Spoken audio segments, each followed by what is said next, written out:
নমস্কাৰ স্বাগতম জনাইছো মোৰ ইউটিউব চেনেললৈ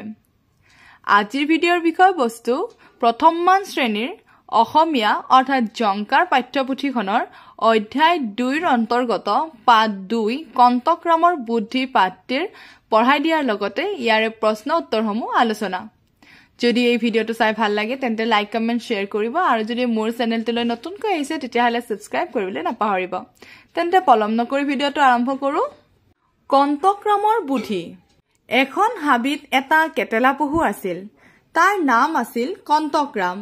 এদিন তাৰ মাক দেউতাকৰ অসুখ হল তেওঁলোকে তাক ফলমূল আনি দিব নোৱাৰা হল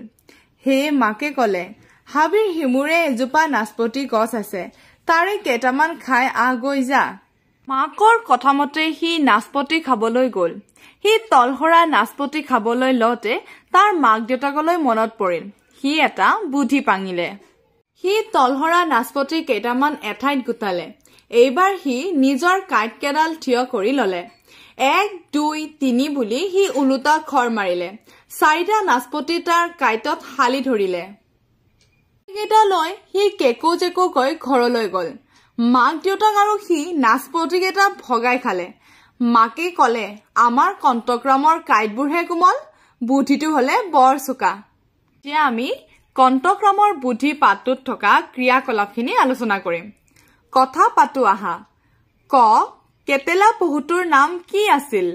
কিতাপত ধুনিয়াকৈ দিয়াই আছে যে কেটেলা পহুটোৰ নাম আছিল কন্তক্ৰাম মই ধুনিয়াকৈ বহিত লিখি ৰাখিছো মই দেখাবলৈ চেষ্টা কৰিছো দেই উত্তৰটো বহিত কেনে ধৰণে লিখিব লাগিব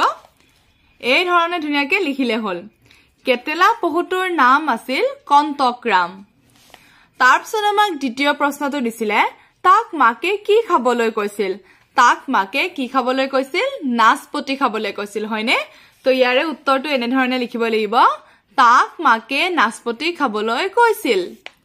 তাৰপিছত আমাক তৃতীয়টো দিছে হি কিয় নাচপতি ঘৰলৈ লৈ গৈছিল লিখিব লাগিব কাৰণ নাচপতি কেইটা ঘৰলৈ নিলে মাক দেউতাকৰ সৈতে ভগাই খাব পাৰিব এতিয়া অকমান বুজাবলৈ চাইছো যেতিয়া হি তলহৰা নাচপতি কেইটা গুটাই আছিলে তেতিয়া তাৰ মাক দেউতাকলৈকে মনত পৰিছিলে আৰু হি তেতিয়া ভাবিছিলে যে নাচপতি কেইটা যদি ঘৰলৈ লৈ যোৱা যায় তেতিয়াহলে আমি আটাই কি কৰি খাব পাৰিম ভগাই খাব পাৰিম হয়নে তো হেহে কি কৰিলে নাচপতি কেইটা ঘৰলৈ নিলে মাক দেউতাকৰ সৈতে ভগাই খাব পাৰিব বুলি নাচপতি কেইটা ঘৰলৈ লৈ গৈছিল এতিয়া উত্তৰটো এনে ধৰণে লিখিলে হল যে হি নাচপতি ঘৰলৈ লৈ গৈছিল কাৰণ নাচপতি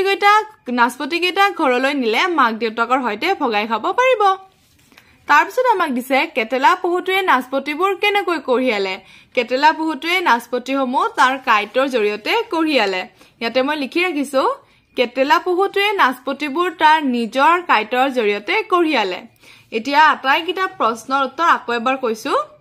প্ৰথমটো আছিল যে কেটেলা পহুটোৰ নাম কি আছিল কেটেলা পহুটোৰ নাম আছিল কন্তক্ৰাম তাক মাকে কি খাবলৈ কৈছিল তাক মাকে নাচপতি খাবলৈ কৈছিল হি কিয় নাচপতি কেইটা ঘৰলৈ লৈ গৈছিল কাৰণ নাচপতি কেইটা ঘৰলৈ নিলে মাক দেউতাকৰ সৈতে ভগাই খাব পাৰিব পহুটোৱে নাচপতিবোৰ কেনেকৈ কঢ়িয়ালে কেটেলা পহুটোৱে নাচপতিবোৰ তাৰ নিজৰ কাইটৰ জৰিয়তে কঢ়িয়ালে তাৰপিছত আমাক সুধিছে তুমি নাচপতি কেইটা কেনেকৈ কঢ়িয়ালাহেঁতেন যিহেতু আমি কেটেলা পহুৰ নিচিনা নহয় হয়নে আমিতো মানুহ হয় তো আমি কি কৰিলো হয় ধুনিয়াকৈ হাতৰ জৰিয়তে কঢ়িয়াই নিলো হয় হয়নে বা কৰবাৰ বেগত বা মুনাত ভৰাই মেলি হলেও কঢ়িয়াই নিলো হয় তোমাৰ পৰিয়ালৰ কাৰোবাৰ অসুখ হলে তুমি কি দৰে সহায় কৰা এতিয়া তোমাৰ ঘৰত যদি মা বা দেউতাৰ কাৰোবাৰ অসুখ হয় আমি যিখিনি কাম কৰি দিব পাৰো সেইখিনি কাম কৰো হয়নে মা দেউতাৰ কৰা যিকোনো কাম আমি কৰি দি পেলাই সহায় কৰিব পাৰো ঠিক আছে তোমালোকে যি ধৰণে সহায় কৰা মা দেউতা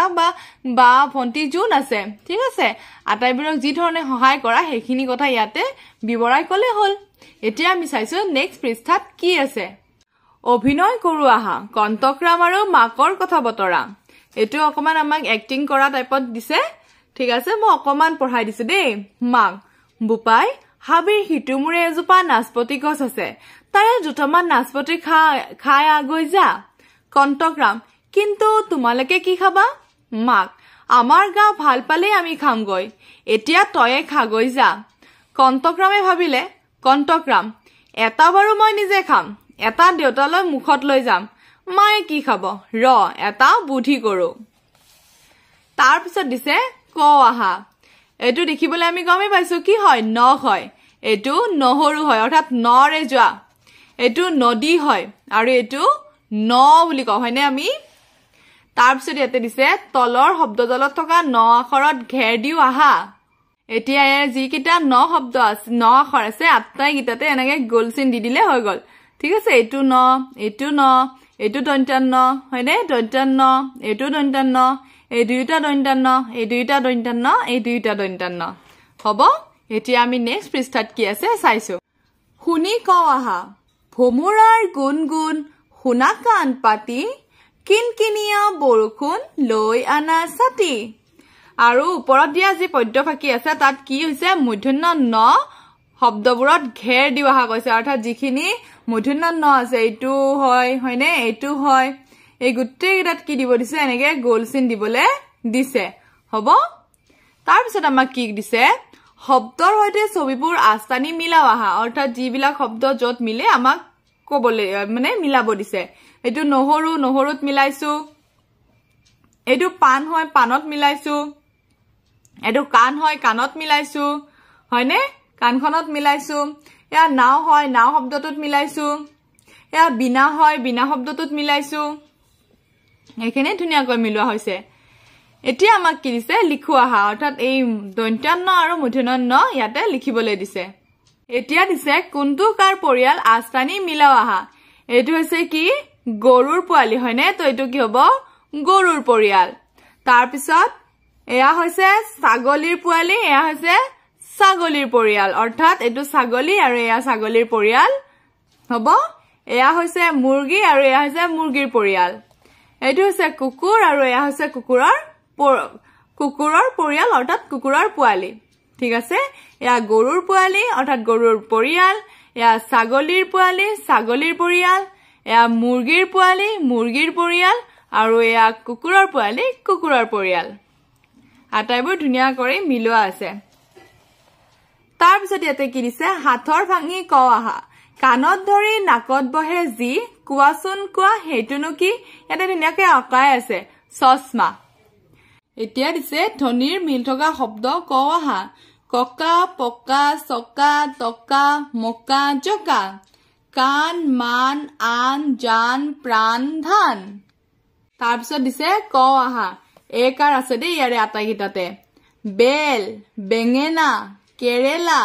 মেকুৰী নেমু কেৰাহী তাৰ পিছত ইয়াতে দিছে শিক্ষকৰ হৈতে ক আহা বতেকাৰে বে ৰতেকাৰে ৰে কতেকাৰে কে লতেকাৰে লে মতেকাৰে মে নত একাৰে নে ব ৰ ক ল ম আৰু নৰ হৈতে আৰু কি কি ধ্বনি শুনিছা ক আহা এতিয়া ইয়াতে আছে কি বেল অৰ্থাৎ এৰ পৰা একাৰ বৰ লগত একাৰ যোগ হয় কি হয় বত একাৰে বে হয় হয়নে পঢ়ু আৰু লিখু হাইতে এইগিটা শব্দই আকৌ এবাৰ ইয়াতে লিখিবলৈ দিছে পুনৰ আলোচনা দিছে তলৰ ছবিবোৰৰ নামৰ প্ৰথম ধ্বনিৰ হৈতে কোন আখৰৰ মিল আছে আস্তানি মিলোৱা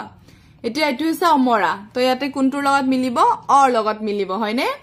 তাৰ পিছত ইয়া হৈছে লং ইয়াতে মিলিব লৰ লগত তো হৈছে এক মিলিব এৰ লগত বেল